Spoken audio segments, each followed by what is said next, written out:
Prévention, pourquoi ? Parce que s'il est 7h14 sur Sud Radio, on vous l'a dit, il commence à faire très beau ce week-end. Et quand il fait beau, en général, on est dehors, dans son jardin ou celui de ses amis, et on va à la piscine. Et malheureusement, tous les ans, c'est pareil. Tous les ans, des drames arrivent. Et là, ça a commencé ce jeudi, malheureusement. La mort d'un enfant de 6 ans, d'une noyade dans la piscine d'un camping. Ça s'est passé dans le département de la Manche. Un malheureux accident, selon le procureur, c'est une évidence. Et si la natation était la meilleure prévention contre la noyade? On en parle avec notre invitée Anna De Souza Rosa. Bonjour. Bonjour. Bienvenue sur Sud Radio. Vous êtes chargée de développement de la Fédération française de natation. Question d'abord, en général en France, et je vous demande la réalité du terrain. À partir de quel âge, en général, on sait nager à peu près en France aujourd'hui, et quelle est la proportion de ces Français à cet âge-là qui savent nager? Eh bien, malheureusement, on constate que arrivé en 6e, les enfants, un enfant sur 2 ne sait pas nager. Un enfant sur 2. Oui, et selon les départements comme la Seine-Saint-Denis ou Marseille, le taux est encore plus grand puisque il y a un manque considérable de piscines. Alors, un manque considérable d'équipements. J'imagine, vous parliez notamment de la Seine-Saint-Denis, que peut-être les Jeux Olympiques vont permettre en partie de combler ce retard, puisqu'un certain nombre de grands équipements ont été construits. Malgré tout, tiens, si on a des parents qui nous écoutent, qui ont un enfant de 6 ans, 7 ans, 8 ans, et qui se disent, je vais aller chez des amis qui ont une piscine à côté, je les ferai pas nager parce qu'ils savent pas nager, mais voilà. Qu'est-ce que vous leur donnez comme conseil ? S'ils ont la possibilité d'inscrire leurs enfants sur des programmes comme le J'apprends à nager, c'est un dispositif qui existe depuis quand même 2015 et on offre des séances, donc 10 séances, généralement c'est pendant les vacances scolaires, pour déjà... pour certains, selon leur niveau, c'est la première, les premières expériences de l'apprentissage de la natation. Et puis après, c'est un peu long, mais il peut revenir une deuxième fois et donc apprendre les techniques. Mais dans un premier temps, on va surtout savoir se sauver. Ouais. Si on tombe dans ça, c'est la première des choses.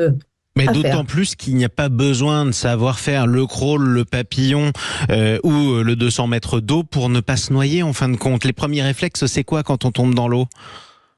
C'est se laisser remonter et donc c'est accepter que son corps a se flotte en fait, tout simplement, se laisser remonter, mais vraiment.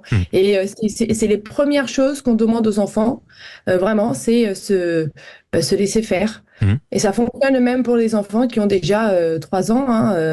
On a mis en place, grâce au plan aisance aquatique en 2019 par le ministère des Sports, une natation pour faciliter son apprentissage dès le plus jeune âge, grâce à l'aisance aquatique. Donc, on prend des enfants de 4-6 ans, voire même plus jeunes. On rappelle aussi, c'est important, un accident peut arriver en fait dans une étendue d'eau extrêmement peu profonde en quelque sorte, contrairement à ce qu'on pense. Il n'y a pas que les piscines profondes dans lesquelles un drame peut arriver.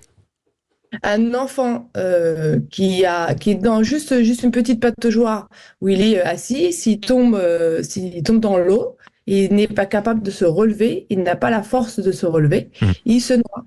Une personne peut se noyer dans très peu d'eau. Donc, je conseille aux parents, quand ils sont près d'une piscine, déjà, c'est être tout le temps dans l'eau avec son enfant. Donc à la distance d'un bras tout simplement. Les brassards, c'est une fausse idée. Le petit bain, c'est une très mauvaise idée. Ils sont pas en sécurité en petit bain. Donc la clé, c'est la surveillance en tout cas, et c'est ça le plus important, une surveillance de tous les instants. Ensuite, où que je sois chez moi ou alors déjà en vacances ou que je prévois d'aller en grandes vacances chez mes grands-parents, je peux contacter pour inscrire mon enfant à des cours? Ce sera ma dernière question.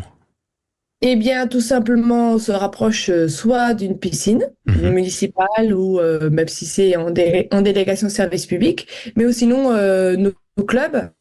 D'ailleurs, en ce moment, les personnes qui se renseignent, là, il y en a beaucoup, et donc je reçois 20-30 demandes par jour de mails, justement, pour savoir où se trouve la piscine la plus proche de chez soi.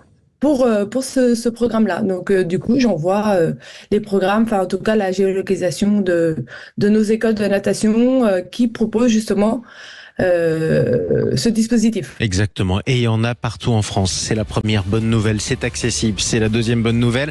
Et il est jamais trop tard. Au contraire, pour apprendre à nager. Ça, c'est la troisième bonne nouvelle. Soyez prudents. Faites attention à vos enfants à côté d'une piscine ou d'une étendue d'eau. Ce sera le message qu'on retiendra. Merci Anna De Souza Rosa, chargée de développement de la Fédération française de natation.